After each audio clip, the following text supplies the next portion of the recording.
estás, Silvia? Bueno, vamos a empezar nuestra tercer encuentro de los poetas griegos. Estamos con Sófocles y vamos a empezar con Antígona. Este, y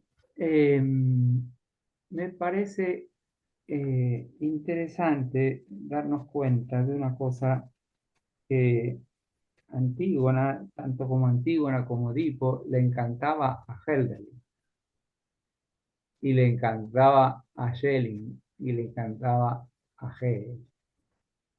Me parece muy interesante saber que este, todo el siglo del romanticismo, es decir, fines del siglo XVIII y todo el siglo XIX, en en esa idealización que en todo el occidente europeo tuvieron sobre la antigua Grecia, el personaje o la obra que les interesó más en el siglo XIX, justamente es Sófocles, el autor que más le interesó es Sófocles. Y este, entonces, y yo descubrí en este libro de George Steiner, que es que se los voy a mandar, pero más luego, así no se enredan buscando el texto y cuándo y qué, cómo, porque eso no, ¿Qué no. es inglés o es inglés? ¿Quién es el nombre? Alemán, para mí es alemán, porque maneja todo el tiempo pone textos en alemán y en español, así que para mí es alemán. Y porque cita sobre todo autores alemanes. Tiene eh, tiene esa minusvalía que es que no hay ninguna cita de una Antígona latinoamericana. Estos europeos se centran en Europa y pensar que es una obra de 1979, pero así como nuestra gran obra de Marechal, Antígona Vélez, y hay 6 o 7 por lo menos obras latinoamericanas pero no. Pero digo, más Ahí la tenés a tu muchacha. Flor, sí, está llegando, y Luis también, Luis Fernando también. Este, entonces, pero lo que es increíble, y eso es lo que vamos a hacer un poco en este encuentro, les cuento cómo preparé el encuentro. Primero leí una vez Antígona, pasándola a Word, que me dio bastante trabajo. Después, y me encantó. Después la volví a leer. Vicente, no se te escucha bien, me parece. Yo no sé si es mi computadora o soy yo, Y pero habla un yo- poquito más alto. yo estoy lo más alto que puedo, capaz que es tu Ah, está sonido. bien, está bien. Tenés que subir tu sonido, Estela, me parece. Bueno. Espérate que no Sí, quiero se tocar porque me escucha. pierdo. Bueno, pero entonces, la segunda vez lo leí y lo disfruté también mucho y subrayando las partes que son un poco más amigables. Y después descubrí, así como a veces el mundo digital te sorprende positivamente, este enorme libro de George Steiner sobre las Antígonas, 250 páginas y encima uno pone copiar y aparece todo tal cual y no hay dificultad. Entonces, este, y entonces lo que vamos a hacer es, vamos a ir leyendo este, parte del texto y sumergirnos directamente en la obra para sentir, vivir y reencarnar la obra de Antígona, este, y lo vamos mechando con eh, cosas que dicen escritores románticos o mismo Hölderlin o mismo Schelling sobre Antígona, que nos da no solo nos da lustre, sino que más bien nos da sentido y nos ayuda a comprender el sentido desde adentro. En esta, como decía Magda al comienzo, este tema de lo público y lo privado, o el poder y lo individual. Este, entonces, me parece interesante que porque de las cosas, eh, uno piensa que las cosas importantes son las más raras. Y en realidad las cosas importantes son las más pedestres. Por ejemplo, leer juntos un texto. Es, es como, parece una cosa que es poco lucido, pero nosotros somos un grupo como lo tenía Helderlin, que había pocos libros y se juntaban 18 personas a leer. Bueno, nosotros somos 7, 8 que nos juntamos a leer. Este, así que yo les voy um, por ahí, les voy a compartir Antigua. Espero encontrarla rápido.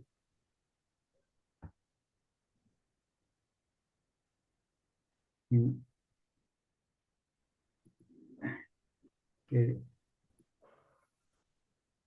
tengo otra.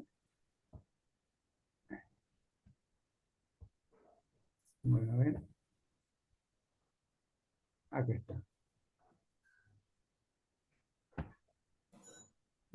ver.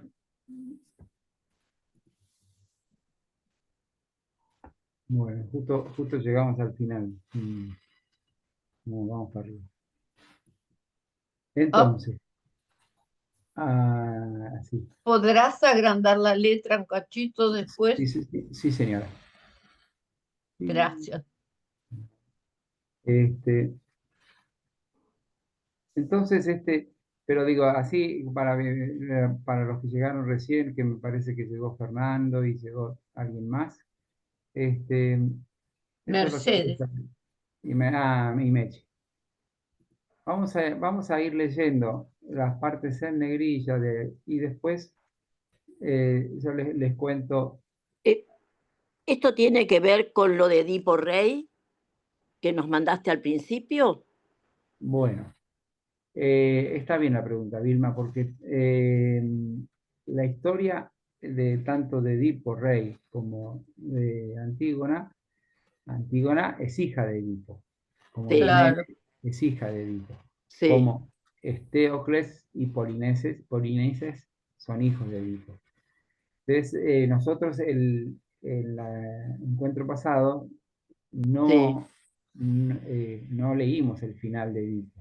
En el final de Edipo, que es, en realidad no nos alcanzó el tiempo y sin embargo es el punto dramático de la obra, ¿no es cierto? Cuando, es decir, en Edipo, en su búsqueda de la verdad, en su búsqueda incesante de la verdad, que dice, bueno, se quema absolutamente, descubre que él es el asesino de su padre y lo reconoce, ya no tiene todas las pruebas en su contra, tanto del pastor como del mensajero, y entonces ahí es cuando él se llena de horror, dice yo soy culpable de todo, entra a buscar a su madre se había suicidado. Y cuando ve a su madre, su esposa que se había suicidado, bueno, con los broches de la ropa del vestido de su madre, se saca los ojos, se convierte en ciego y pide ser sí. desterrado de Tebas. Ahí eh, él es justamente, ¿y por qué pide ser ciego y desterrado? Porque dice, ¿con qué ojos voy a ver a los? Porque acuérdense que el mundo que contaba era el mundo de los muertos, el Hades. Para nosotros es el cielo, para el mundo antiguo es la tierra, son los muertos que están bajo tierra y en el Hades. Y entonces, y están vivos, pero bajo tierra. Entonces, ¿con qué ojos voy a mirar a mis antepasados? ¿Con qué ojos me voy a representar frente a los dioses? Entonces, él pide ser ciego. Y entonces ahí termina yéndose él al cuidado de su hija Antígona Antígona. e Ismene, y se lo lleva.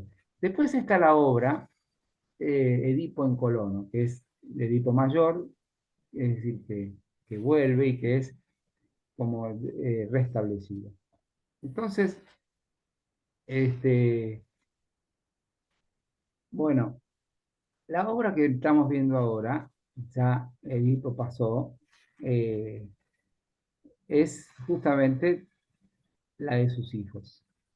El drama de Estíocles, que gobernaba Tebas con su hermano Polinices, y se turnaban, año por año se turnaban a gobernar, hasta que en algún momento Polinices no respeta este acuerdo y se hace una alianza con los argivos, es decir, con la ciudad de Argos, se casa con la hija del rey e invade y quiere invadir Tebas. Y entonces acá se desata el conflicto, es una guerra fratricida, donde es una batalla donde están por ganar los argivos, pero en un enfrentamiento cuerpo a cuerpo, Estéocles mata a Polinices. Y todo el drama es la prohibición de Creonte, el tío, de enterrar a Polinices. Déjenlo mal. Y entonces acá tenemos ahora vamos a agrandar a ver. Se matan mutuamente, Y se porque matan mutuamente. Eteocles también muere. Exactamente, se matan mutuamente y Estéocles es enterrado con todos los honores y en cambio Polinices No lo deja enterrar. claro, está al aire, al picoteo de las aves, y eso es lo que lo escandaliza tanto y lo que desata la acción de toda esta obra. Así, contestada la pregunta para Vilma. Vamos a... Y el objetivo de Antígona, de poder enterrarlo. Bueno, Magdalena Freire, ¿podés empezar a leer la parte en negrilla? Ok. ¿Acaso sabes cuál de las desdichas que nos vienen de Edipo vas a dejar de cumplir, Zeus, en nosotras mientras aún estemos vivas? ¿O es que no te das cuenta de que contra nuestros seres queridos se acercan desgracias propias de enemigos? Ismene. Ismene contesta: desde que ambas hemos sido privadas de nuestros dos hermanos, muertos los dos en un solo día por una acción recíproca, desde que se ha ido el ejército de los argivos. Exacto. Alguien que haga de Antígona y otra de Ifene, así hacemos dos. Yo no Vos tengo esa parte. No, pero está proyectada en la computadora. Bueno, yo hago la Antígona. Pues no ha sido considerado Creonte a nuestros hermanos, al uno digno de enterramiento y al otro indigno. A Estéocles, según dicen, por considerarle merecedor de ser tratado con justicia, y según la costumbre lo sepultó bajo tierra a fin de que resultara honrado por los muertos de allí abajo. Como grato tesoro, en cuanto al cadáver de Polinices, muerto miserablemente, dicen que en un edicto a los ciudadanos ha hecho publicar que nadie le dé sepultura ni le llore y que le dejen sin lamento, sin enterramiento, como grato tesoro para las aves rapaces. El asunto no lo considera de poca importancia, es bien que está prescrito que quien haga algo de esto reciba muerte por lapidación pública en la ciudad. Así están las cosas y podrás mostrar pronto si eres por naturaleza bien nacida o si aunque de noble linaje eres cobarde. Permiso, Vicente, ¿qué significan los números que aparecen en la obra? Está bien, son los versos, es decir, cada 5 versos para que uno se ubique.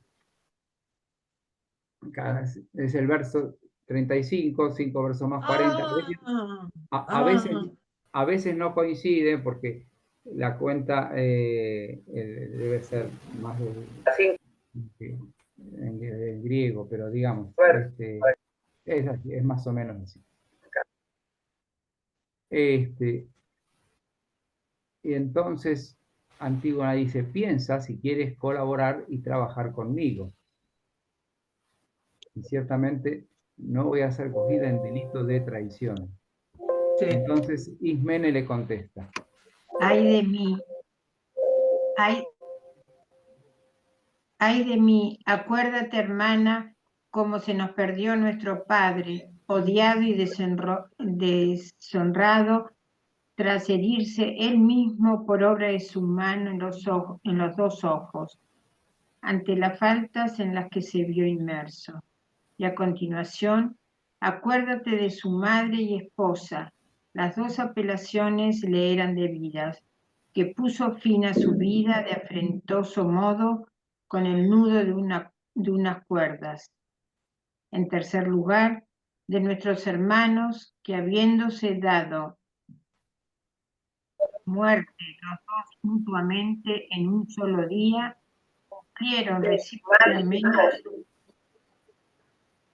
cumplieron recíprocamente un destino común con sus propias manos. Es preciso que consideremos primero que somos mujeres, no hechas para luchar contra los hombres, y después que nos mandan los que tienen más poder, de suerte que tenemos que obedecer en esto, y en cosas aún más dolorosas que estas. Yo, por mi parte, pidiendo a los de abajo que tengan indulgencia, obedeceré porque me siento coaccionada a ello, pues el obrar por encima de nuestras posibilidades no tienen ningún sentido. Perdón. Yo te enterraré, hermano. Esperen, que dice lío. Me fui para arriba. Marta, ¿pudo entrar? Sí, ya lo encontré, Vicente. Estoy leyéndolo por el celular. Bien, bienvenido. Gracias.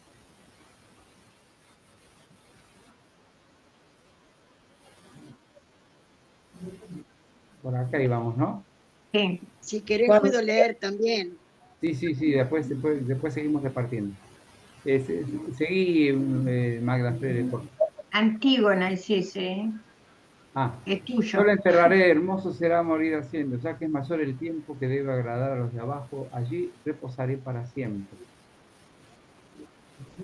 Ismene dice, Pero me es imposible obrar en contra de los ciudadanos. grítalo mucho más, odiosa, me serás si callas, si no lo pregonas ante todos. Tienes un corazón ardiente para fríos asuntos. En el caso de que puedas, sí, pero deseas cosas imposibles. En cuanto me fallen las fuerzas, desistiré.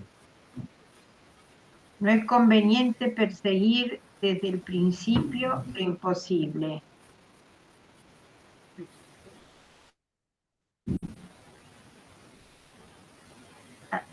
No sé si es. Así que deja. Antígona, ¿no? Sí. Así que deja que yo y la locura, que es solo mía, corramos este peligro. No No sufriré nada sufriré tan nada grave que no tan me grave que permita no me morir permita con morir honor. con honor. Bueno, hasta acá. Vamos a parar de... Después ya viene. Bueno, acá estamos. Hola Fernando, Mercedes, que estás en el jardín, se ve, Messi, Marta, Hola. bien. Bueno, vieron que, ¿no? Acá, en este diálogo primero que tenemos, bastante memorable, ¿no? Este diálogo entre las dos hermanas, donde Definen sus perfiles. definen sus perfiles, exactamente. De a ratos parece muy dura Antígona con su hermana, pero de a ratos también la quiere cuidar y la quiere cubrir, ¿no? Cuando después su hermana le dice, yo quiero ayudarte, y ella dice, no, esto lo voy a hacer yo solo.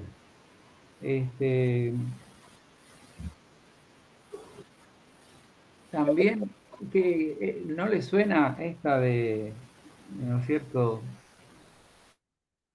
Esta actitud de Ismene diciendo somos mujeres, nos toca Sí. obedecer. Ujú. ¿Qué le suena, no? ¿Le suena? Sí. A mí me da pena que actúe así. Bueno, está mostrando las mujeres de esa época, que estaban sumisas y También hay dependían ahora. de Sí, los pero las hombres. griegas también. Y las griegas estaban, yo creo que ahí se estaba armando la democracia. Y ahí creo que está el quid de la cuestión, ¿no? Y no podían votar, no hacían No nada. podían hacer nada. No, Recién ahí claro. estaban. No, Sí. no, no. No Sí, era formaban un parte. reinado. Era un reinado. No, con- Había que obedecer. no contaban para Menos nada. mal que nacimos en esta época. No, era una democracia griega, es decir, donde los que Claro, gobernaban eran los 500, es decir, los que gobernaban eran los ciudadanos griegos, pero la mujer sí, no contaba. No, no, no, no contaba. no, era- Mujeres y esclavos en la misma categoría. claro, sí, sí, sí, sí, tremendo. Por eso es tan maravillosa la valentía de Antígona, que Claro. Y la de Sócrates, mostrarlo. Exacto. también, también. Bueno, dice Steiner en la introducción, cuando esta obra en 472, creo que fue 72, que fue representada, los griegos se entusiasmaron un montón. Dice, los atenienses quedaron tan entusiasmados en la primera representación que ofrecieron al autor el gobierno de Samos, de una ciudad, a Sófocles, y se representó 32 veces sin interrupción. 22 veces que, perdón, no Sin escuché. 32 interrupción. veces sin interrupción. Ah, Eh, y entonces, la pregunta que se hace Steiner, que me gustaría que nos hagamos nosotros, no digo para responderla inmediatamente, sino para que atraviese nuestro encuentro, es uno de los hechos perdurables y canónicos en la historia de nuestra conciencia filosófica, literaria y política. Dice Steiner, el empeño principal de este libro es intentar responder a la cuestión de por qué un puñado de antiguos mitos griegos continúa dominando y dando forma vital a nuestro sentido del yo y del mundo.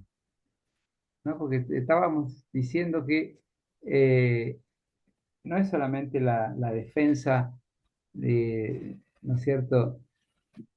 Porque Antígona le va a decir, vos gobernás aquí, en este tiempo, pero el mundo de los muertos no gobernás. En la ley divina no lo gobernás, tenés un límite. Entonces, y Antígona también le va a decir, no es solamente la defensa y los límites de Creonte como de dictador, a decir, sino que en qué sentido el yo, y esa es lo interesante que es la reflexión que va a hacer todo el fin del siglo XVIII y todo el siglo XIX, en qué sentido el yo puede influir en la historia y la historia influye en la vida de las personas. Este sentido primero social, ¿no es cierto?, donde nuestras acciones no son indiferentes y determinan la historia, y la historia nos determina. Así pasó con la Revolución Francesa, así pasó con la historia del sentimiento propio de las personas, así. Y entonces se pregunta de una manera muy interesante que en el siglo XIX, si hasta el siglo anterior, ¿no es cierto? Es decir, en el Renacimiento y siglo antes, lo que les importaba era Homero en su acción didáctica, capaz de transmitir valores y transmitir humanismo. En realidad, en el siglo XIX, que comienza con el romanticismo alemán de fin del siglo XVIII, lo que importa es la persona, y es la persona en relación con la autoridad y en relación con su propia libertad, con su propio destino, y hasta dónde la persona puede ser libre para construir su destino o no, y cómo influye las circunstancias. Entonces, mira, lo que sigue diciendo, nosotros somos, y lo cita a Montaigne, y dice, nosotros somos los intérpretes de interpretaciones. Estamos hablando de por qué este mito se repite constantemente en distintas épocas de la historia. Y entre alrededor de 1790 y 1905, filósofos e intelectuales europeos sustentaban la difundida opinión de que esta de Antígona de Sófocles era no solo la más excelente de las tragedias griegas. No sé qué se escucha ahí. Hay una radio que se está escuchando. Sí, Ahí está, ahí la apagan. Sigo. Entre alrededor de 1790 y 1905, poetas y filósofos intelectuales europeos sustentaban la difundida opinión de que Antígona de Sófocles era no solo la más excelente de las tragedias griegas, sino una obra de arte más cercana a la perfección que cualquier otra producida por el espíritu humano. Uno es por el brillo de la Atenas del siglo V, que es lo que hemos visto en encuentros anteriores. Como que este momento marcó el cenit de su genio secular en las realizaciones filosóficas y poéticas y políticas. Pero lo interesante es que en el siglo XIX, Antígona, y como obra de arte de Sófocles, era un lugar común tanto para Kant como para Shelley, el poeta romántico inglés, como para Nietzsche, o como para, es decir, todos van confluyendo en darle, o el mismo Wagner, es decir, en esta tensión entre el individuo y el que tiene el poder o el que tiene el cuidado de la cosa pública, y todos tienen esta preocupación de hasta dónde uno puede ser protagonista en la historia. ¿Se acuerdan? Hagamos un salto al pasado. Porque acá, Messi, ¿sabes? Hay unos licenciándose en poesía, ¿no? Entonces, no me van a hacer quedar mal. Entonces, acá las licenciadas, Hölderlin, el que lo hemos visto tanto, el amigo Hölderlin, ¿en qué sentido tiene una influencia positiva, le importa lo griego? ¿Por qué a Hölderlin le importa lo griego? Flor, dale, mija. A mí me gusta retar la Flor, porque Flor es así, reacciona. O Fernando, ¿por qué a Herder le importa lo griego? O Magda, que a vos que te encanta el archipiélago. yo tengo un concepto que de teórico no tiene nada, pero quizás de espiritual.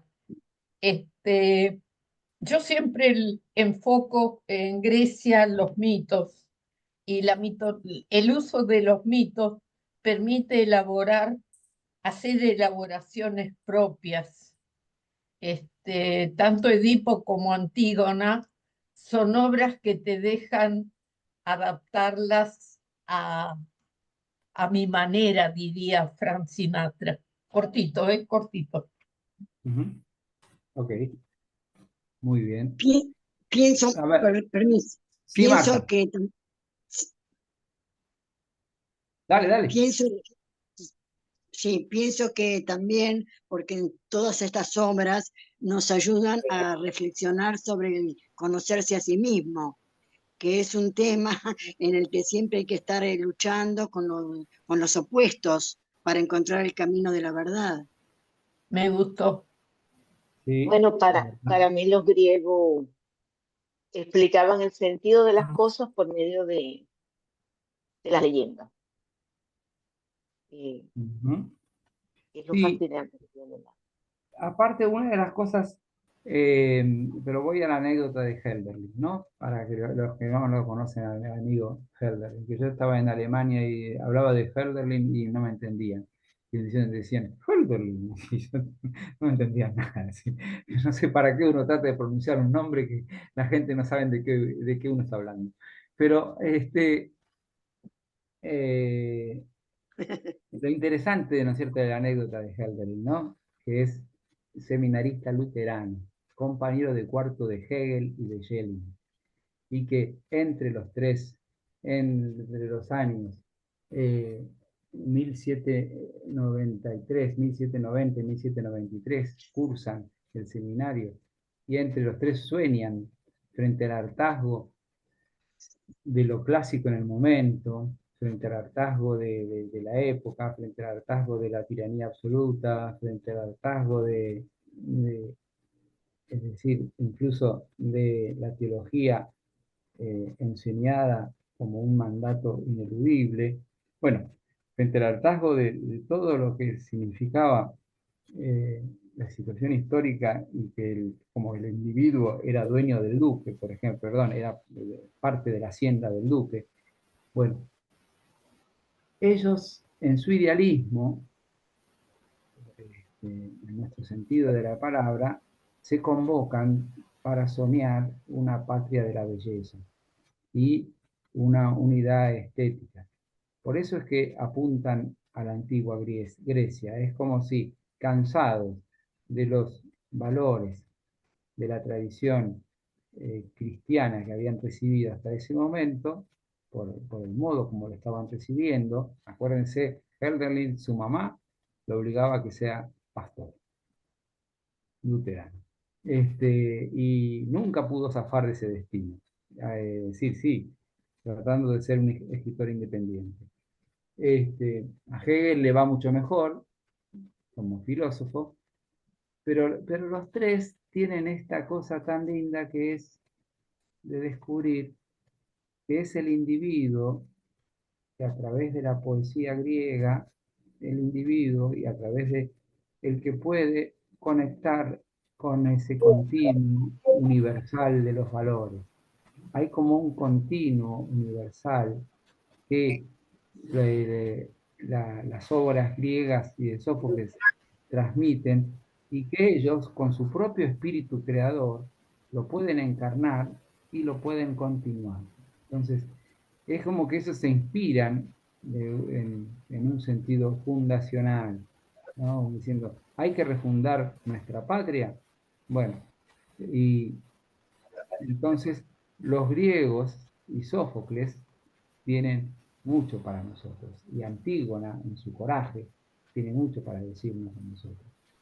Es decir, ellos se inspiran en esa manera de interpretar el mito. Así le va, ¿no? Ellos se inspiran primero en la Revolución Francesa y después se desaniman por la crueldad jacobina de la revolución. Pero es re interesante cómo y ellos luchan por la libertad. Hölderlin termina viviendo después 40 años en el carpintero el ebanista que lo acogió y va perdiendo disminuye sus capacidades mentales. Hegel es el que triunfa con su mensaje idealista filosófico y Schelling también con su propia pero parte de filosofía, pero parte del éxito en el siglo XIX y también del éxito de que este mito a nosotros nos hable, es la pregunta, ¿el hombre puede con su destino? ¿Puede construir su libertad? ¿Puede construir su libertad a pesar de los condicionamientos del tiempo? ¿Puede desarrollarse? ¿Puede enfrentar el designio de los dioses y quebrar el designio de los dioses? Bueno, eso es el sentido trágico de las tragedias y el trágico de la vida, es el que el mismo Nietzsche se van a preguntar a cada uno a su manera los representantes de la cultura y de la fundación de la cultura en el siglo XIX. Por eso como que les resulta afín. ¿Puedo, Vicente? Sí, señora. Pero en el archipiélago, él baja de la belleza griega a la destrucción de Grecia en las guerras y baja también a cómo está viviendo él en su país y cómo duda del destino, no me acuerdo ahora, por problemas, creo, políticos. Él muestra la inseguridad del momento en el que está viviendo en su país. Ujú, Hay de todo un poco. ujú. Ok. Este, sí, fíjense para como un ejemplo, ¿no?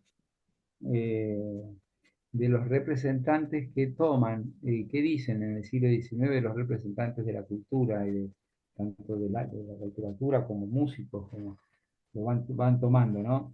Dice Renan, el fundador del modernismo, ¿no? Es decir, que Ernest Renan dice, el milagro griego, yo este documento se lo mandé hace un ratito, ¿eh? Así que no para que me pregunten dónde está, sino si lo encuentran, no se lo mandé, porque si me empiezan a Y preguntar no dónde lo está, pedimos, no lo pedimos. no, se los acabo de mandar al WhatsApp. Pero dice, el milagro griego es algo que solo existió una vez, que nunca se había visto y que ya no se volverá a ver, cuyo efecto durará eternamente. Quiero decir, un tipo de belleza eterna, sin ninguna tacha local o nacional. Y utiliza la pregunta de Hölderlin, que Hölderlin pregunta, dime, ¿dónde está Atenas? Y Renan responde que Atenas se hallaba oculto dentro del hombre moderno y que el mundo se salvaría cuando retornara al Partenón y rompiera sus vínculos con la barbarie. Y sigue diciendo acá el amigo Steiner.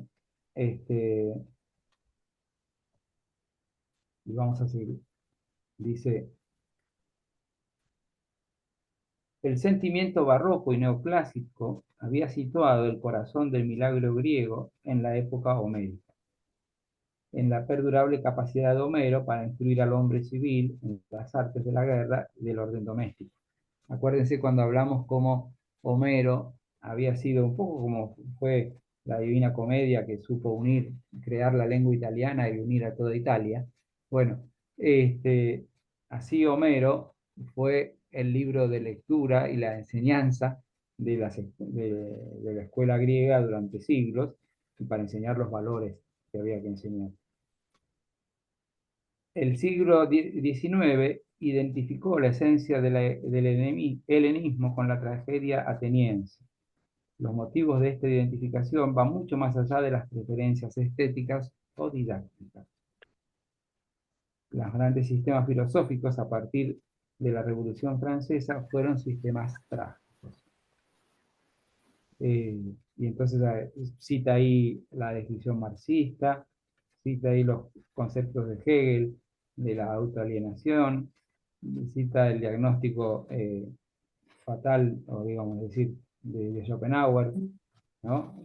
Es un escepticismo constante sobre la conducta humana, el análisis de Nietzsche de la decadencia, hasta que viene la interpretación freudiana de la neurosis, y entonces dice, a partir de 1905 con Freud, la obra que influye es Edipo.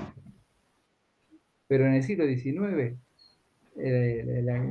no es el complejo de Edipo, es este intento de defensa del individuo y si es capaz de construir su destino y si es capaz de ser alguien en la sociedad y transformar la sociedad, ¿no? Así que es re interesante. Bueno, Fernando, no dijiste nada en todo este tiempo, decía algo. No, no tengo buena conectividad. Te escucho bien, pero no puedo hablar. No sé qué pasa con mi micrófono. Pero se te escucha, ¿eh? Vicente, ¿puedo decir algo? Sí, señora. Bueno, estoy pensando que con todo lo que dijiste, desde el punto de vista teatral, qué oportunidad que les da a los actores de expresar tantos sentimientos que a ellos personalmente también los enriquece, ¿no? Ciertamente. Y aparte, es interesante como en este libro de Steiner, que para los que quieran leerlo, es denso, porque una cosa es escucharlo rápidamente, otra cosa son hojas y hojas de la gente que sabe, ¿no? O sea, pero con eso no los quiero ahuyentar, los quiero animar a que intenten leerlo. Pero cita, por ejemplo, a Tristán y Isolda de Wagner, y entonces, y cita, es decir, va como describiendo pequeños incidentes o escenas teatrales que Sí, son influidas por este mismo mito griego, ¿no es cierto? Es decir, para reafirmar lo que estás diciendo.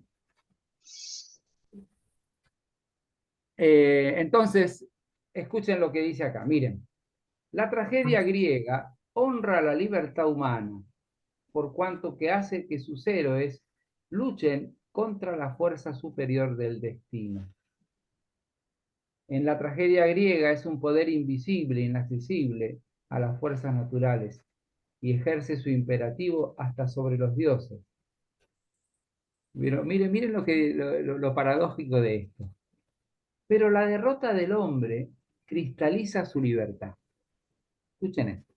La derrota del hombre, o sea, la derrota del personaje, Antígona muere, es decir, Antígona, y la matan, no lapidada, peor, ¿cómo la mata? La matan de inanición, encerrada en una roca, y que se muera de hambre, pero que se muera de muerte natural, dice el fatal Creonte.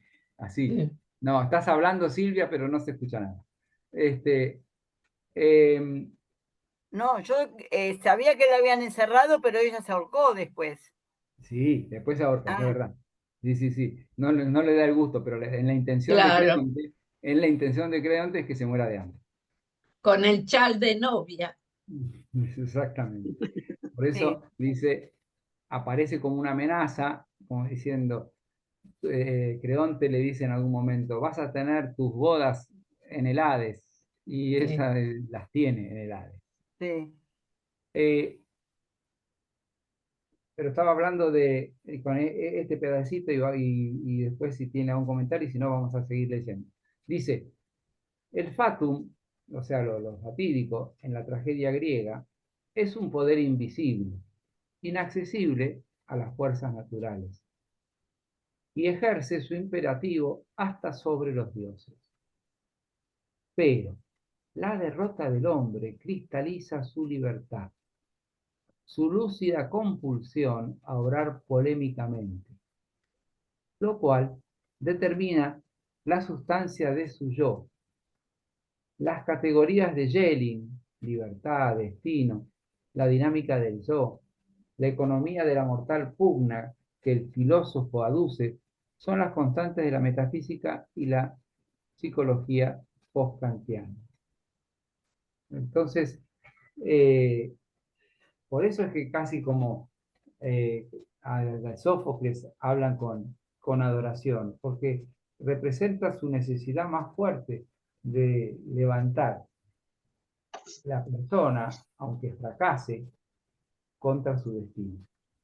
Y aunque lo que es increíble es, en la cosmovisión de Sófocles, que no puede ir contra el designio de los dioses, pero sin embargo, lo que queda restablecido es la autonomía de la persona, porque lo que va haciendo es su propia, lo que va construyendo es su propia decisión. Qué Ahora, bueno, me ahora encantó. pueden decir lo que les parezca, que voy a cerrar la puerta. No, ya lo dijiste todo, me encantó.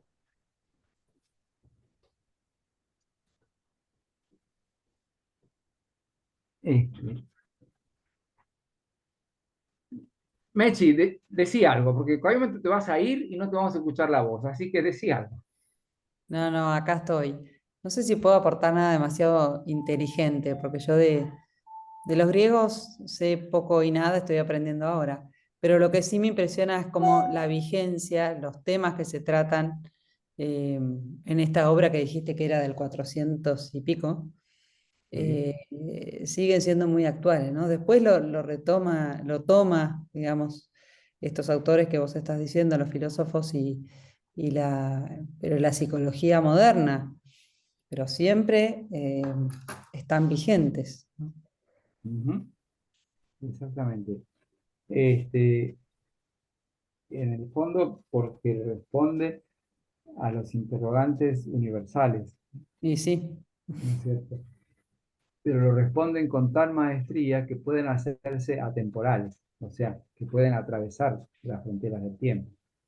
Y encima se hacen temporales, o sea, pueden atravesarse en atemporales porque atraviesan en algún sentido, pero se hacen temporales porque cada uno va reflejando el marco de su tiempo. Así, en algún sentido, la Revolución Francesa utiliza las metáforas de la tragedia griega como justamente el valor de la libertad, y entonces le va a proponer el contexto de la Revolución Francesa.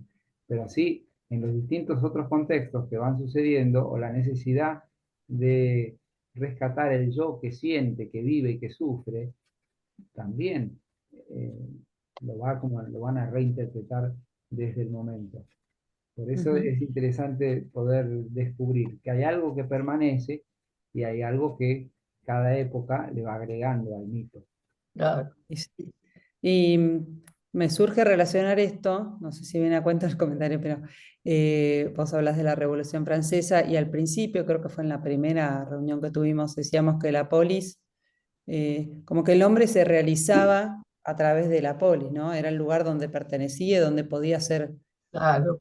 de su propio yo. Y bueno, la Revolución Francesa en algún sentido tiene una incidencia, más allá de que defiende la libertad individual. Creo que todos estaban como abocados a defender digamos, esos valores de libertad. Y entonces es el yo, pero dentro de todo ese contexto. Ujú. Es así. Y vieron que nosotros que el año pasado estuvimos tan entretenidos con Hamlet y con Shakespeare, no sé si Sí, les pasa a ustedes que cuando leen esta Edipo, Antígona, uno se acuerda de Shakespeare. Es decir, no, es como si Shakespeare fuera casi como un continuador.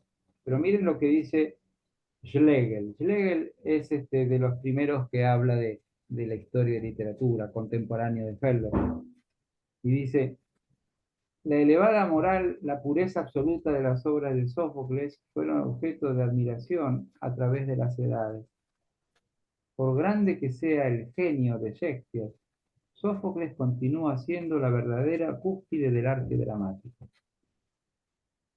Dice además, Sófocles es supremo no solo en el teatro, sino en la totalidad de la poesía griega y del desarrollo espiritual. Porque acuérdense que comparando con Eurípides y con Esquilo, lo que hace Sófocles es no solo poner en acción el drama, desatar el drama, como que Esquilo y Eurípides era más bien en acciones dramáticas con un sentido moral, donde lo moral era más importante que la acción. En cambio acá, Medea era, ¿no? de la idea, Medea. claro, en cambio acá en Sófocles dice el drama, es decir, el destino, es decir, el destino personal de Edipo y su lucha por saber la verdad y de ir contra los oráculos y escaparle al oráculo, o el drama de Antígona, ¿no es cierto?, de restablecer el equilibrio y de respetar el mundo de los dioses. Bueno, es como que la acción dramática que se desenvuelve en la decisión individual, frente de uno contra todo, eh, es donde se desenvuelve. Y eso es como una novedad enorme en el teatro, porque no es un sermón o la proclama de una idea, es la acción dramática de una historia, y de ahí sale un poco toda la autonomía de la historia sobre la idea. Y no te olvides de Romeo y Julieta. Claro. Les leo una cosa más que dicen, por ejemplo, Tomás de Quincey, que es un escritor inglés, hablando de Antígona, del siglo XIX. Santa gentil hija de Dios, antes de que Dios fuera conocido, flor del paraíso, después de haberse cerrado el paraíso. Señora, idólatra y sin embargo cristiana, que animada por el espíritu de martirio te dirige sola por el camino lóbrego que lleva a la tumba, huyendo de toda esperanza terrenal. Y miren esto, para que la eterna desesperación no caiga sobre la tumba de tu hermano. Es como si el sentido de su martirio, el sentido de respetar la ley de los dioses, el sentido de ir contra la tiranía, el sentido de su insurrección, es no dar la razón a la desesperación de su hermano. Es interesante porque hay como una causa más trascendente que hace que ella pueda ofrecer su propia vida. Bien. Si no tiene nada más que decir, vamos a leer. Vilma, ¿querés? Sí, Silvia. No, iba a decir que lo que es capaz del ser humano, que es capaz de hacer todo. Después la última decisión de cada uno la tendrá, no sé, si el destino, Dios, el universo o lo que sea, pero el hombre por sí mismo puede hacer todo. Más o menos. Más o menos, pero bueno, está dentro de las posibilidades. No hay nada que no pueda decir no se puede hacer. Sí, sí. Está muy bien. Vilma, ¿querés decir algo? Que hace rato que no decís nada. No, estoy aprendiendo. Qué linda. Qué bien. Qué lindo. Yo no conocía ni a Mercedes, ni a Vilma, ni a Marta. Así ¿Viste? que No, les doy Te la vas un salud mes, con todo cariño. te vas un mes y acá cambia todo, Silvia, así que no te vayas tanto. Qué barbaridad. Bien, vamos a leer. Bueno, dame tiempo. Y el nuevo look de Flor. Ah, no la vi a Flor, a ver, la voy a buscar. Miren, vamos a leer ahora alguien que lea la estrofa, porque me gusta mucho la parte más poética de esto, ¿no? Es decir, las imágenes. Porque nosotros que estamos acostumbrados a leer un soneto, acostumbrados a leer una poesía siempre en verso, cuando nos encontramos con los textos antiguos, de entrada nos cuesta encontrar el sentido poético. Bueno, y yo hallo que en los coros es donde más se refleja. Los coros que condensan la sabiduría, los coros que resumen el argumento, los La coros conclusión. que La desatan también, conclusión. de alguna manera, desatan la acción, en el sentido que son lo que hacen el cosme de unión para desatar la acción. Bueno, pero de a ratos tienen una descripción poética muy linda. ¿Quién quiere leer esta estrofa? ¿Qué aparece acá? ¿Puedo leer? Dale. ¿Puedo leer? Sí, sí. La parte en negrilla, ¿verdad? Rayo de sol, la más bella, la vista en Tebas, la de las 7 puertas, te has mostrado ya, oh ojo del dorado Dios, Día. viniendo sobre la corriente del Dirces, tú, que al guerrero de blanco escudo, o que vino de Argos con tu equipo, has acosado como a un presuroso fugitivo en rápida carrera, y al que Polinices condujo contra nuestra tierra, excitado por equívocas discordias, lanzando agudos gritos, voló sobre nuestra tierra como una águila cubierta con plumas de blanca nieve. Ok, gracias. Eso es hermoso. Ujú. como un águila cubierta con plumas de blancas nieves. Entonces, está hablando de Polinices, ¿ok? Sí, Que y la corriente del Dir se dice acá, justamente es un río de Tebas. Vestido con la armadura de los argivos, dice el blanco escudo, dice, excitado por equívocas discordias. Las discordias equívocas es justamente el haberse casado con la hija del rey enemigo, y porque en realidad acá lo que Sófocles no defiende la causa de Polinices.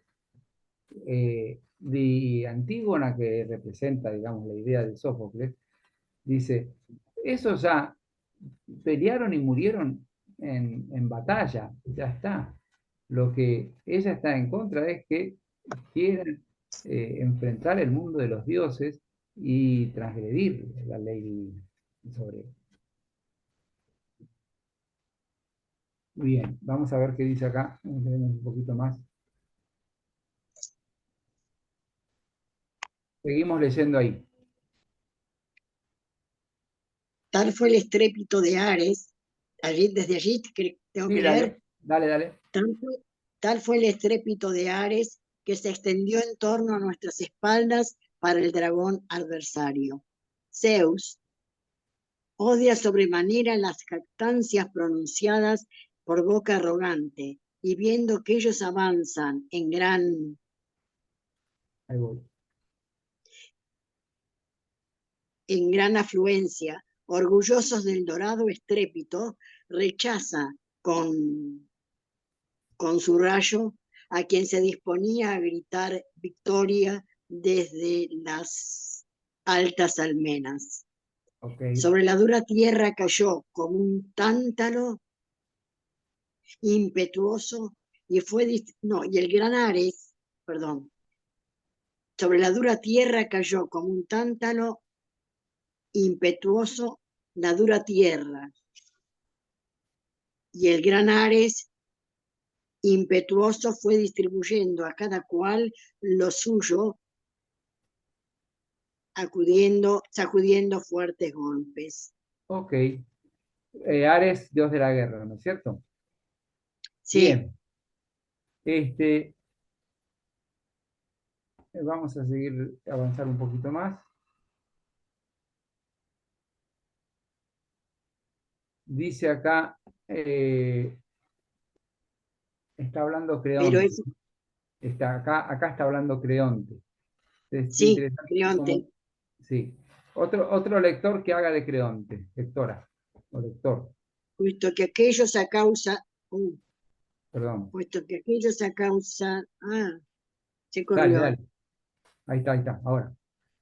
bueno, se corrió, puesto que aquellos a causa de un doble destino en un solo día perecieron, golpeando y golpeados en crimen parricida, yo ahora poseo todos los poderes, Sí, y pero es dignidad imposible conocer, sí, pero es imposible conocer el alma, los sentimientos y las intenciones de un hombre hasta que se muestre experimentado en cargos y en leyes.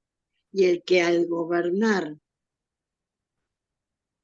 una ciudad entera no obra de acuerdo con las mejores decisiones, sino que mantiene la boca cerrada por el miedo, ese me parece y desde siempre me ha parecido que es el peor. Y al que tiene en mayor estima a un amigo que a su propia patria, no lo considero digno de nada. Ok. Hasta aquí llegamos, Vilma. Bien. Bueno, Porque, no, hasta acá llegamos porque acá cuenta él como Estéocles lo destaca Estéocles por morir como un héroe y En cambio, Polinices, que quiso incendiar completamente su tierra y patria y las deidades de su raza, además de alimentarse de la sangre de los suyos, quiso llevárselos en cautiverio. Acuérdense que cuando se ganaba una batalla o se ganaba una guerra, es decir, en una ciudad, enseguida venía el saqueo y enseguida se llevaban de esclavos a su gente. O sea que Creonte no deja de tener su razón verdadera de oponerse a la rebelión de Polinices. Digo, porque uno tiende a imaginarse a las personas así, como tienen que ser buenos o malos, ¿no? No, no es así. Este diálogo del guardián es interesante porque muestra el miedo que le tienen a Creonte. ¿Puede Sí. haber otra lectora ahí? Ahí voy, yo voy.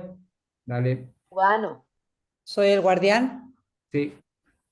Señor, no puedo decir que por el apresuramiento en mover rápido el pie llego jadeante, pues hice muchos saltos a causa de mis cavilaciones, dándome la vuelta en medio del camino. Mi ánima me hablaba muchas veces de esta manera: desventurado, ¿por qué vas a donde recibirás un castigo cuando hayas llegado? Infortunado, ¿te detienes de nuevo?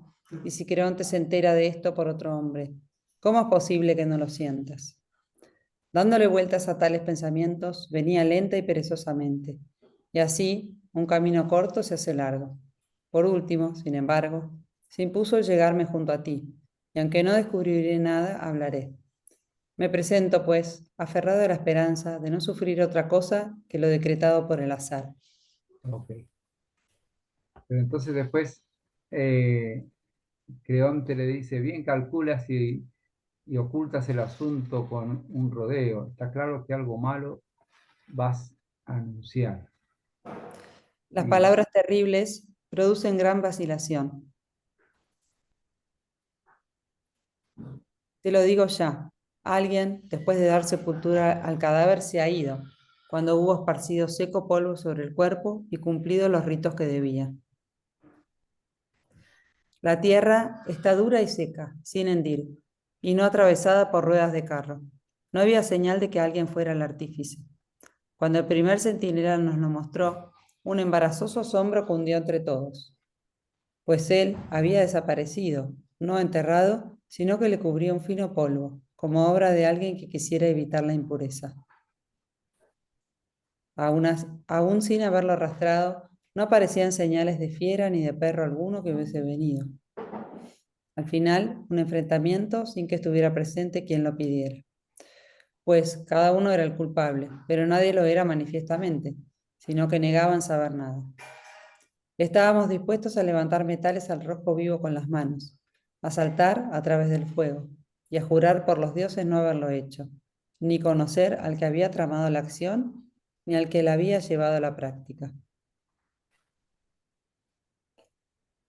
Finalmente, puesto que en la investigación no sacábamos nada nuevo, habla uno que nos movió a todos a inclinar la cabeza al suelo por temor. La propuesta era que había de serte comunicado este hecho y que no lo ocultaríamos. Esto fue lo que se impuso y la suerte me condenó a mí, desafortunado, a cargar con esta buena misión. Estoy aquí en contra de mi voluntad y de la tuya, bien lo sé. Muy bien. Hasta acá llegamos, esta parte. Pero digo, me parecía algún comentario sobre la actitud del guardián.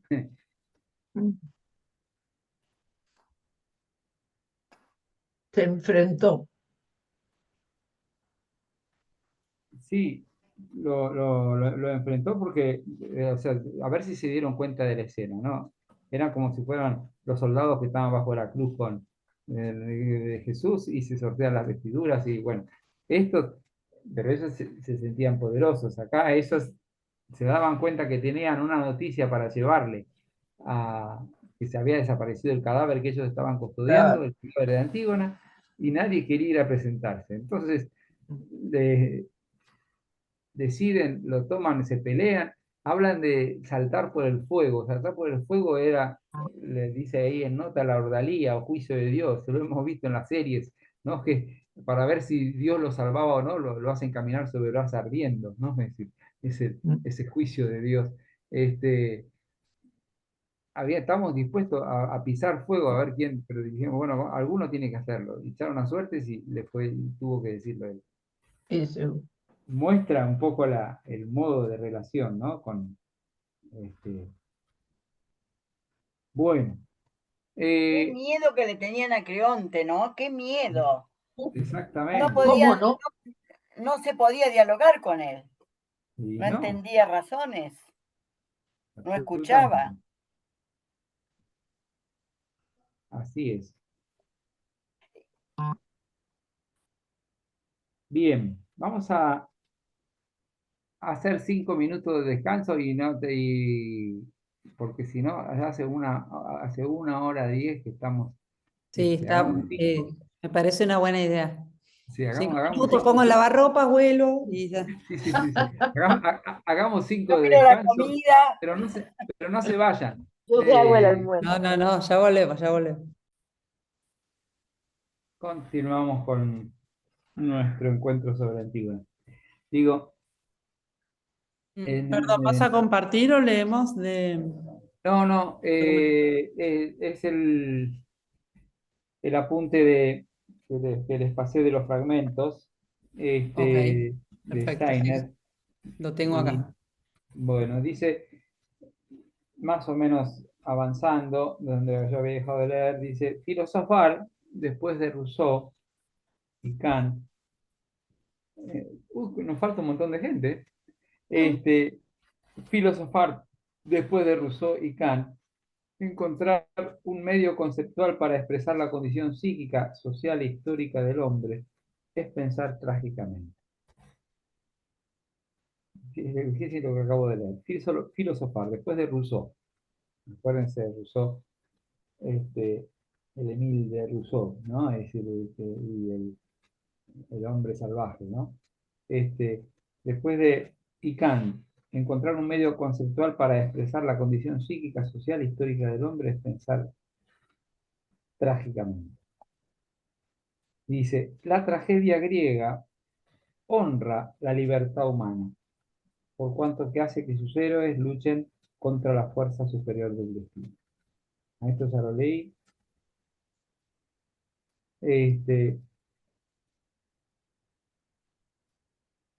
Había otra cosa más que quería compartirles aquí.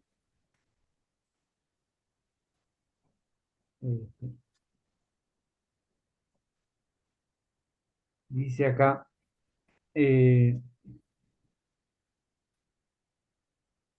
la escena, por lo que Sófocles era una cuestión atemporal que dramatiza el choque de la conciencia privada y del bienestar público.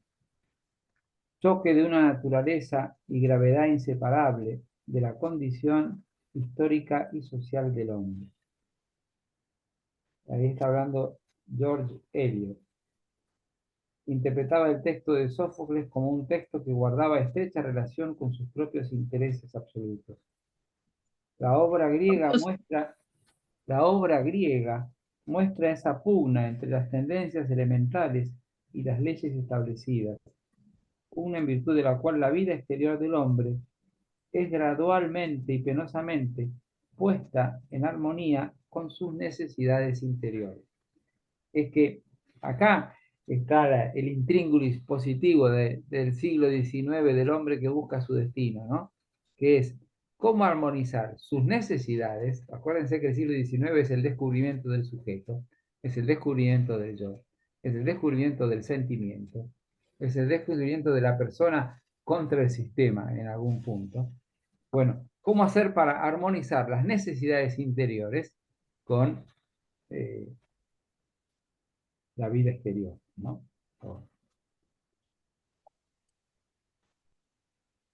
Dice, esto se les quería leer, Hofmannsthal es un poeta alemán de 1900, o sea, dice, esta radiante criatura no pertenece a ninguna época. Está hablando de, está haciendo como un elogio, ¿no es cierto?, de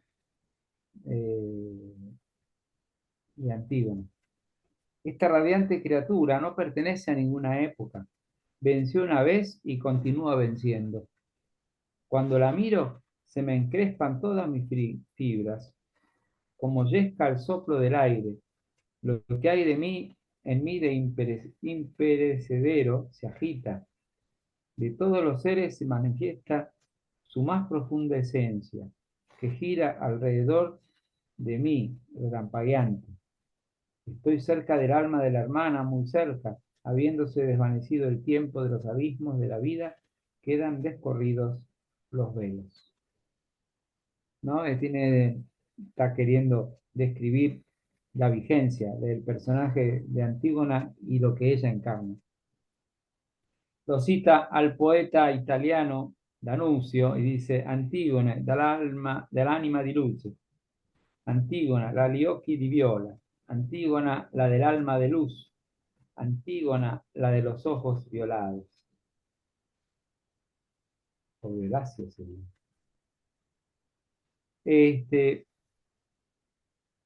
Sí, violados me pareció un montón. Yo dije, ¿por Por qué? eso. ¿Qué pasó? Sí, no, debe ser violáceos. La comunidad, después más abajo, lo puse en negrilla, la comunidad de ideales, la reciprocidad de las energías heurísticas que marcó la intimidad de estos tres jóvenes que iban a hacer sentir sus efectos en el pensamiento y la sensibilidad europea. Estábamos hablando de Hegel, Hölderlin y Schelling. Entusiastas de la Revolución Francesa en sus primeras fases, acólitos del idealismo kantiano, visto a través de los ensayos estéticos de la poesía de Schiller, no de Schiller. Igualmente determinadas a restituir el alma iluminada de lo que Hölderlin llamaba esa dorada edad de verdad y belleza que fue Grecia. No entendí nada. Claro, está bueno este hombre, Steiner, cita, a mí me impresiona porque el destino de un poeta que no triunfó como Goethe, que fue un formador de cultura y que fundó la Alemania moderna en su sentido, con su alabanza de la ciencia, con sus novelas, con su novela romántica del joven Werther, pero después, siendo Goethe, fue un hombre de gobierno y fue ministro de un archiduque en uno de los tantos ducados que todavía estaban dispersos en Alemania. Bueno, Goethe fue un constructor de cultura. Hölderlin fue el poeta solitario que tiene el idealismo, es decir, el ideal de defender la poesía y la belleza como la capacidad de concentrar verdad para gobernar el mundo, y es un defensor a ultranza de la libertad y de la vida poética, y Hölderlin es el que le va a entregar su vida en eso y es el que se enamora perdidamente y es también el que pierde su propia salud en el camino por el condicionamiento fue un hombre no solamente, digamos así, sometido por el contexto familiar, sino perseguido por el duque el duque de aquel él estaba a cargo, que perseguía a los representantes de los que abogaban por la libertad. Entonces, es uno más de la historia que, al ser perseguido, es quebrado en su propia salud. Sin embargo, su obra, es decir, su defensa de la libertad y su defensa de la belleza y su defensa de la poesía, es la que triunfa a partir de 1930-1940 para fundar la Primera República Alemana. Después, desgraciadamente, a comienzos del siglo XX, es utilizado por los nazis, es decir, para defender su nacionalismo. Pero él era un defensor de la libertad. Bueno, les leo otro comentador. Estos son Gilbert Murray y un tal señor Dodds. La Antígona de Sófocles dramatiza la urdimbre. Fíjense que bien expresado está ahí. La Antígona de Sófocles dramatiza la urdimbre de lo íntimo y lo público, de la existencia privada y de la existencia histórica. La verdad imperativa y el legado de la Revolución Francesa es precisamente la historización de lo personal. Y entonces, ahí se pone a hablar de que son capaces de crear un nuevo calendario, pero para mostrar la novedad. La novedad que significaba el tiempo que estaban viviendo. Después se pone a hablar un rato de Hegel y de Goethe, y sigue diciendo esto. En Antígona, la dialéctica de la intimidad y de lo público y de lo doméstico, de lo más cívico, se expone explícitamente. La obra versa sobre las medidas políticas impuestas al espíritu privado, sobre la necesaria violencia y que el cambio político-social acarrea a la indecible interioridad del ser, en el paso del siglo XIX al siglo XX. El poeta Yeats, el poeta inglés, se vuelve a la Antígona porque su propia persona, su poesía, su conducta pública están gobernadas por esa mortal interacción. Nació una terrible belleza. Bueno, vamos a mí me encantaría que leamos, pero leamos miren lo que leí, hasta ahora leímos a las hermanas, lo escuchamos a Creonte y lo escuchamos al guardián. A mí me gustaría que busquemos un diálogo más sabroso. Y lo vamos a encontrar. ¿Más? Sabroso. Sabroso. Y lo vamos a encontrar. No va a ser fácil. Sí. Vieron que Quizás acá está, hay pequeños leyendas a la derecha en cursiva, que son cosas que solo le pongo para recordar de qué está hablando. No, resumen.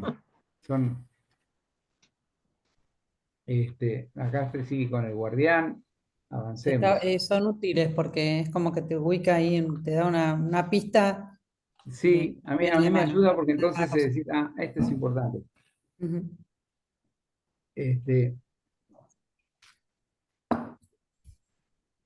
Y lo bueno que tienen las estrofas y los coros, es decir, los corifios y los coros, son los que resumen lo que va pasando, y también son los que van poniendo pequeñas máximas morales, diciendo, ven, de esto hay que aprender tal cosa. Es decir, son los que van repitiendo, ¿no es cierto?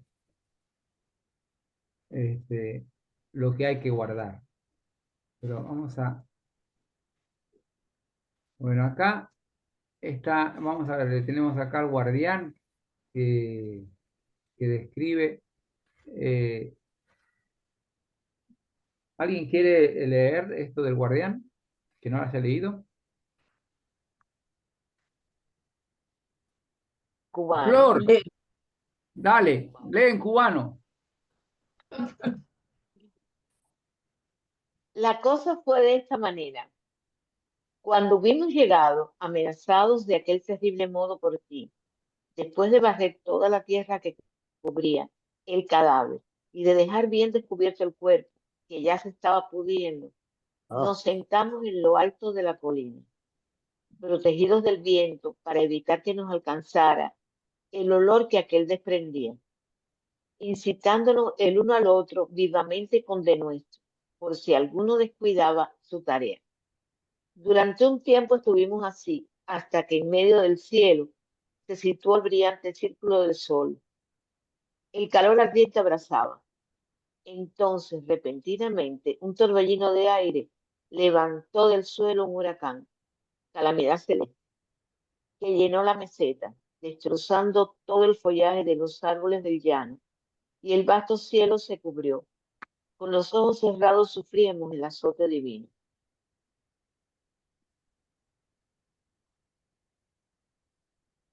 Cuando cesó, un largo rato después, se pudo ver a la muchacha. Lanzaba gritos penetrantes como un pájaro desconsolado cuando distingue el lecho vacío del nido huérfano de sus crías. Así está.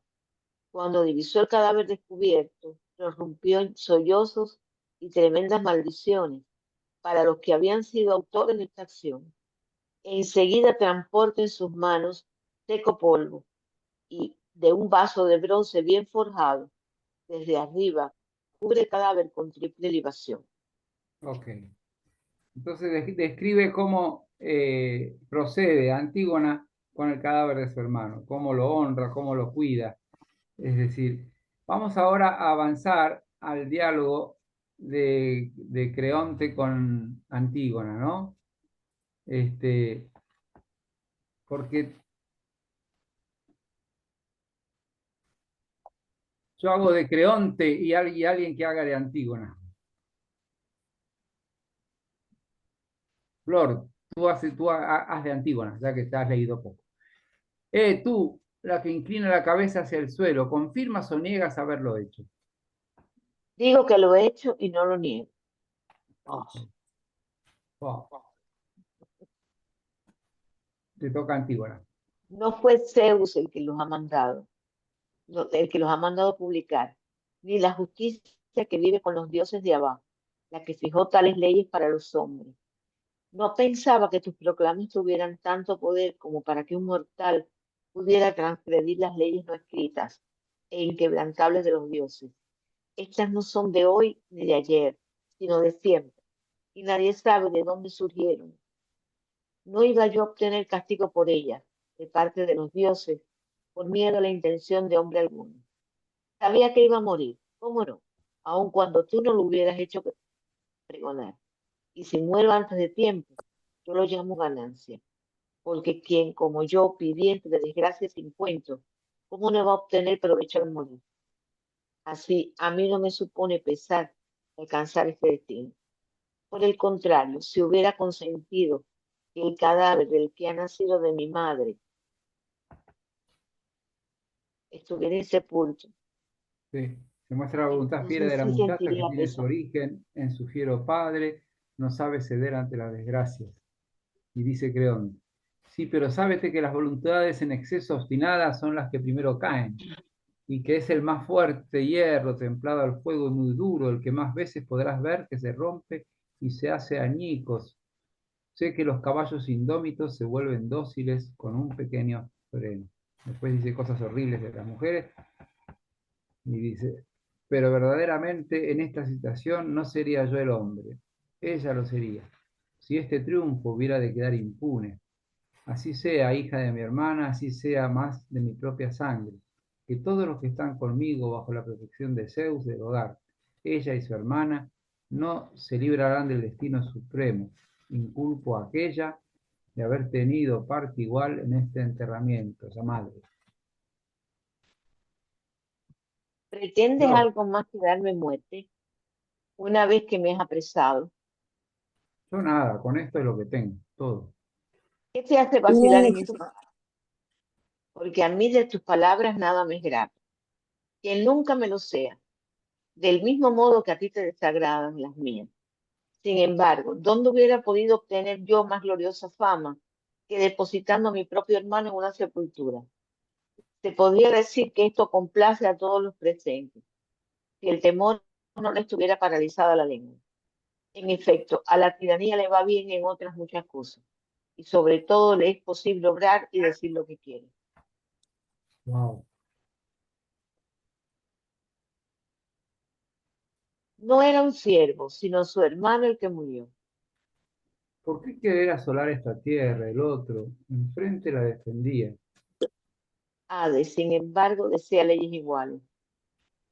Pero no que el bueno obtenga lo mismo que el malvado. ¿Quién sabe si ahí abajo estas cosas son las piadosas? El enemigo nunca es amigo, ni cuando muera. Mi persona no está hecha para compartir el odio, sino el amor. Ahí aparece Ismene, No compartes la y cosa, sino la donde fuerza. ella bueno, le quiere compartir la suerte y Antígona parece muy fuerte, dice, no quieras conmigo ni hagas cosa tuya, aquello en lo que no has participado, será suficiente con que yo muera. Bueno, tú has elegido vivir y yo morir. Con dolor me río de ti, si es que lo hago.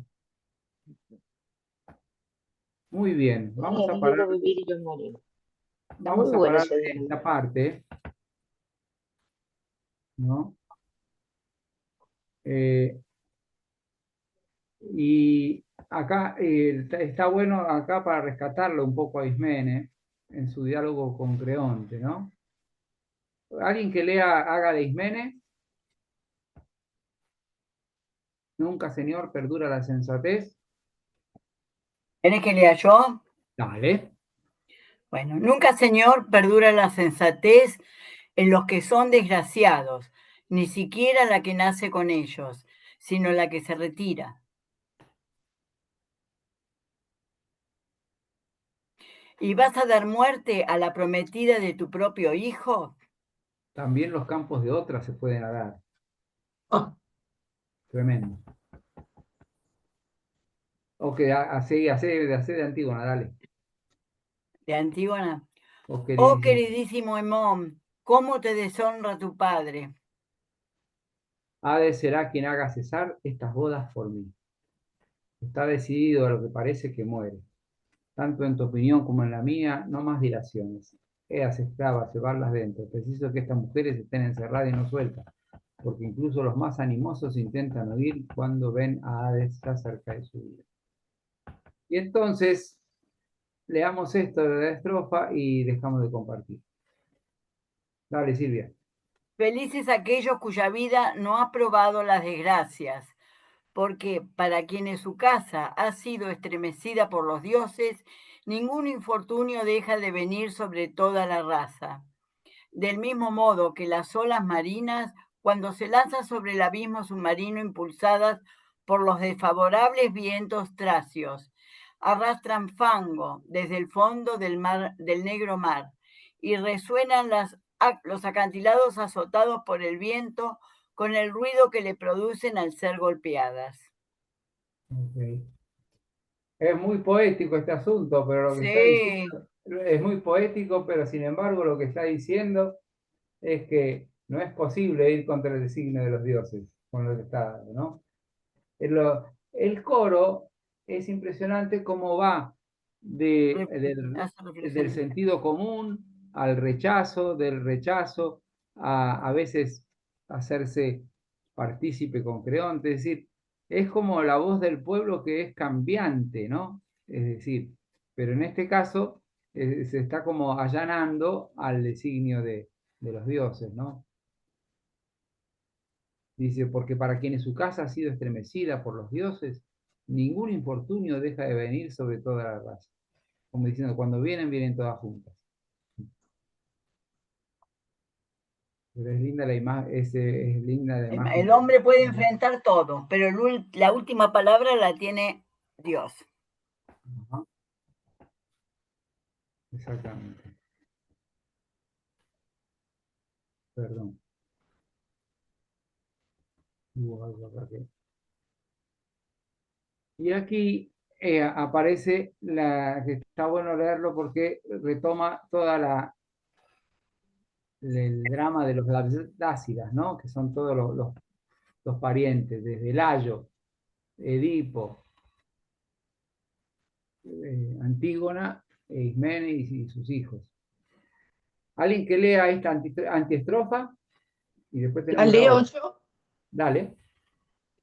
Veo que desde antiguo las desgracias de la casa de los labdácidas se precipitan sobre las desgracias de los que han muerto. Y ninguna generación libera a la raza, sino que alguna deidad las aniquila y no les deja tregua. Ahora se había difundido una luz en el palacio de Edipo sobre las últimas ramificaciones, pero de nuevo el polvo sangriento de los dioses infernales la ciega, la necesidad de las palabras y la venganza de una resolución. Ok, seguí leyendo la otra estrofa, por favor. ¿Qué conducta de los hombres podría reprimir tu poder, Zeus? Ni el sueño, el que amansa todas las cosas, la domina nunca. Ni los meses incansables de los dioses. Y tú, que no envejeces con el tiempo, dominas poderoso el centelleante resplandor del Olimpo, para lo que sucede ahora y lo que suceda en el futuro, lo mismo que para lo que sucedió anteriormente, esta ley prevalecerá. Nada extraordinario llega a la vida de los mortales separado de la desgracia. ¡Uy, qué fatal! Por eso es tragedia. Esto es muy lindo, léelo porque es muy lindo. Bueno, la esperanza errante trae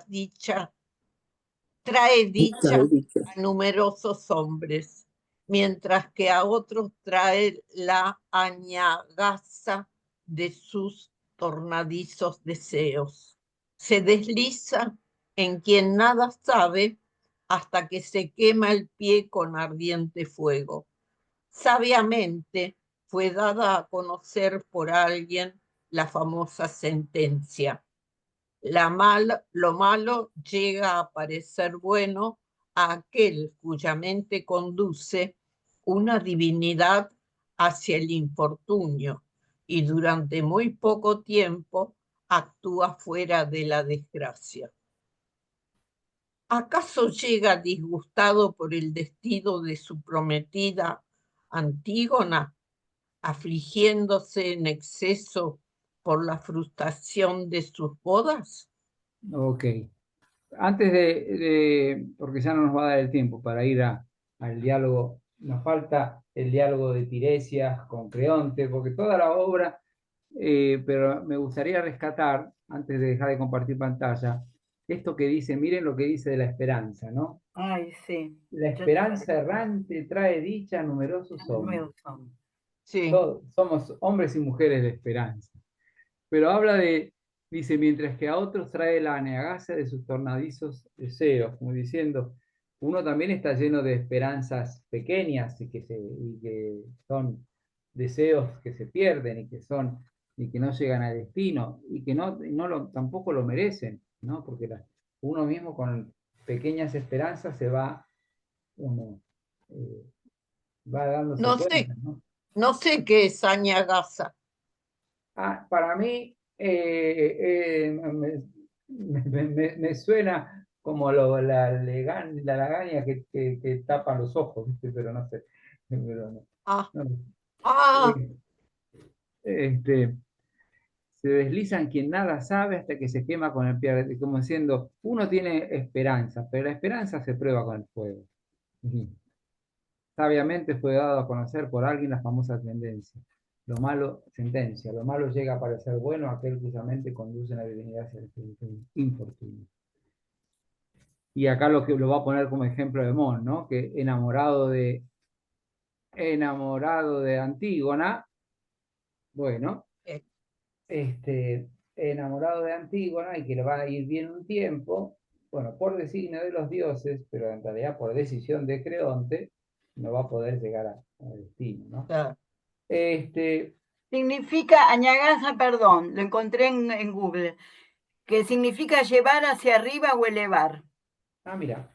Se refiere a la acción de llevar el cuerpo de un difunto hacia arriba, hacia la superficie, para darle un entierro digno.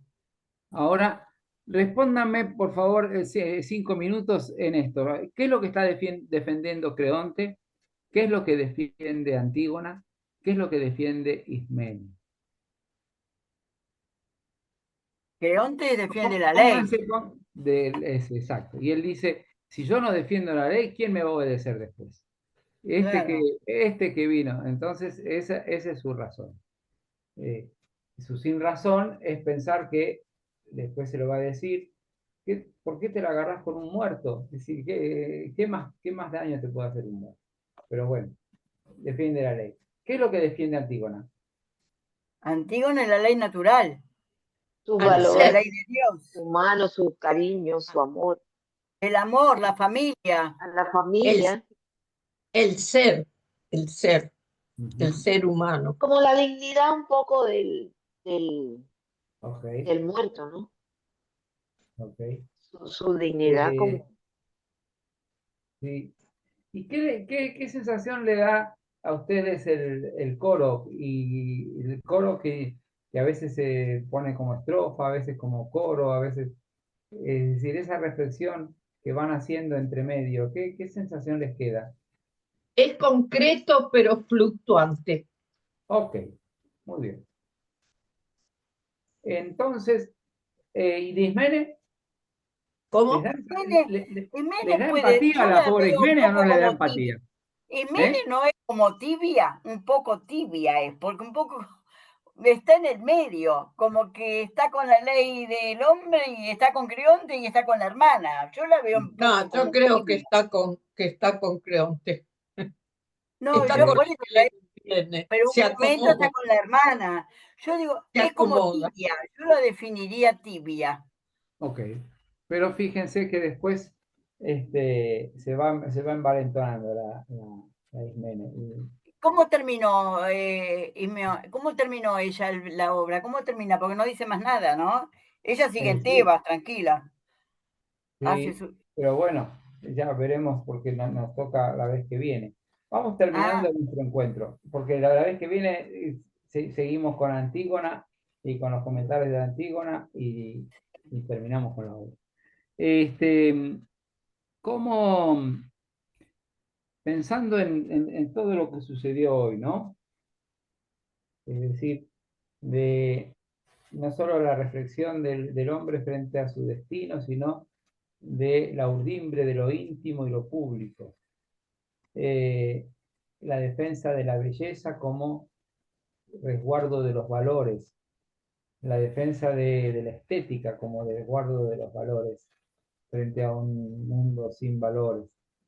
Es lo que encarna Antígona y también la fuerza del discurso no solo la acción dramática, sino la fuerza del discurso de Sófocles en sus personajes.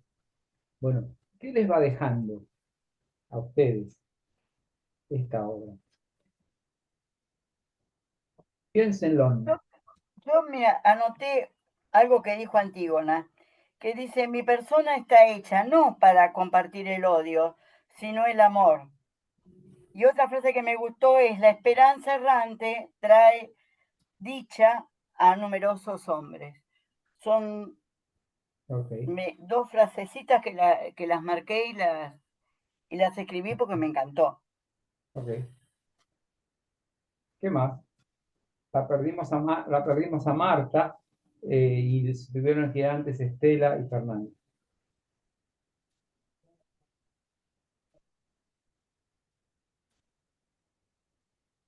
Vilma, ¿qué te llevas? Que no sé nada. Ah, no, ¡Ay, no, qué divina! pero ese es Sócrates, no. ¡Qué divina!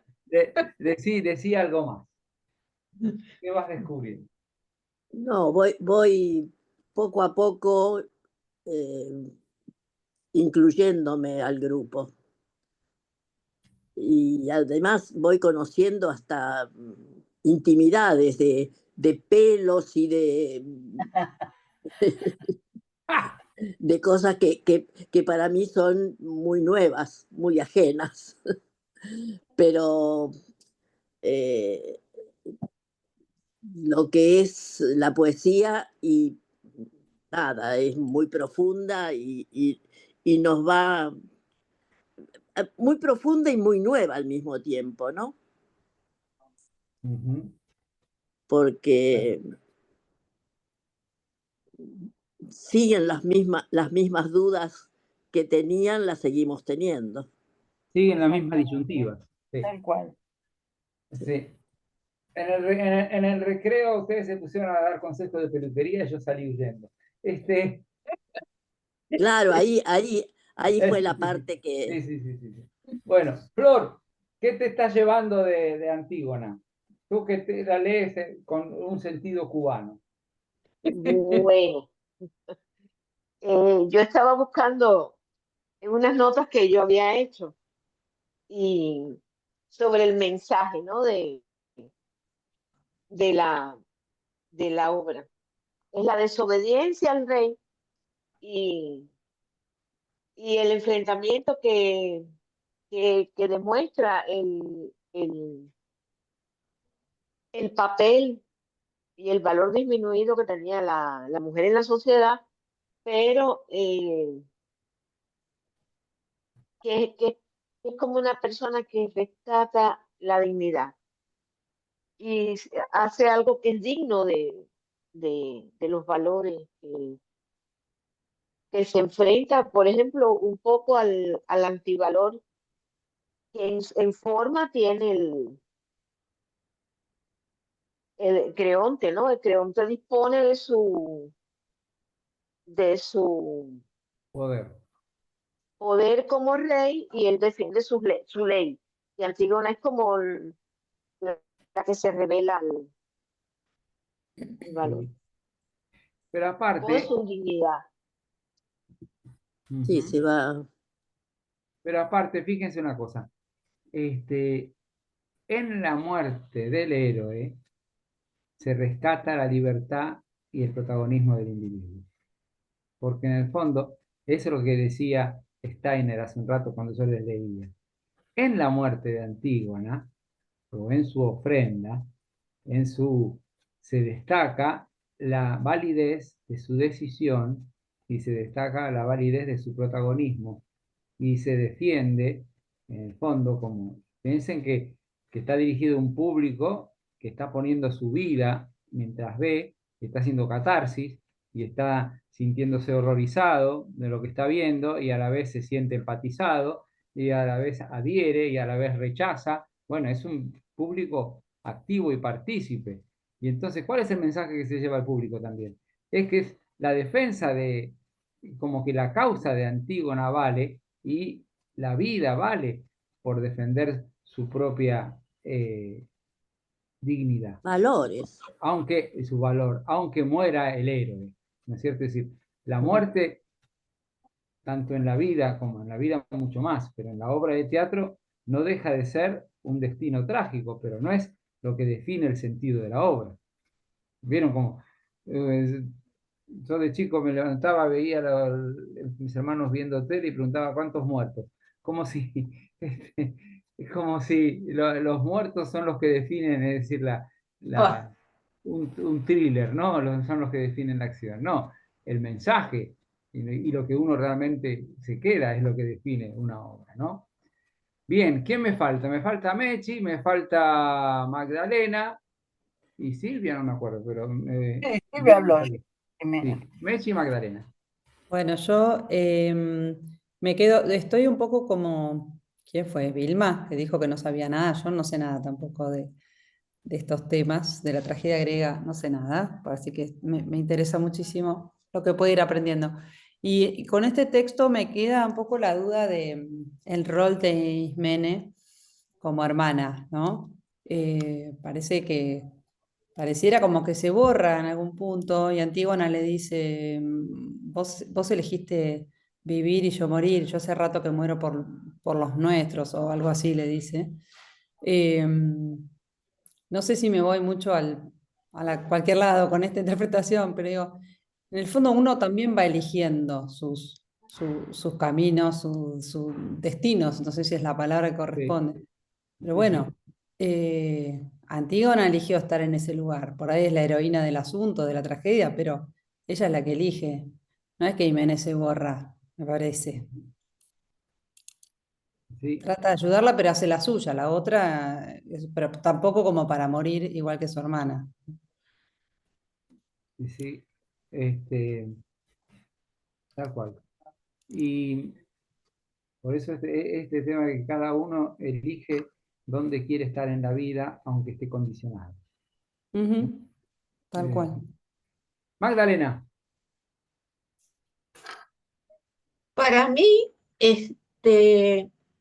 hay una sensación de dualidad, porque esta es una tragedia en la que gana Creonte, pero a través de los siglos, desde su publicación hasta nuestros días, la obra se llama Antígona y todos hablan de Antígona, y la que trasciende en el mundo humano es Antígona. Entonces, en la redacción, para ir bien concreta, en la redacción ganó el poder político, pero en la trascendencia a la humanidad ganó Antígona, no hay ninguna duda. Ahora, está bien, pero ojo, porque todavía no llegaste al final de la obra. Así que, Sí, ya sé. y entonces hay que ver qué es lo que hace Sófocles con Creonte y qué es lo que hace. Sí. Lleguemos al final. Está muy bien. Hasta Sí. ahora es así. Hasta ahora ganó Hasta él, ahora- pero en el mundo trascendió Antígona. exactamente. Sí. Pero a Sófocles se le murió el hijo, la señora, todos. A Creonte. A Creonte se murió la señora, el hijo, Mm, ¿no? ok. No, Sí. Eso no es ganar. Bueno, Yo todavía no lo leímos. Vamos a. No, ya sé. Pero sí. Bueno, gente, son 12:30, así que nos fuimos. Espero que lo hayan pasado bien y nos vemos por el mismo canal el martes que viene. Bueno, un gusto a las chicas nuevas, a las señoras nuevas. A las Gracias. señoras nuevas. Sí. Mechi te dijo señora y a Vilma también. te Soy dijo señora, soy señora. Vos sos Sí. señora, sí. Bueno, Y a Vilma te dijo chica. Y a Marta la y a Marta Pero debo también que ser la no vea. mayor de todas. Sí, No, Marta dijo que se tenía que ir también. Había Y tres el que nuevo se tenían look de Flor. el nuevo Flor.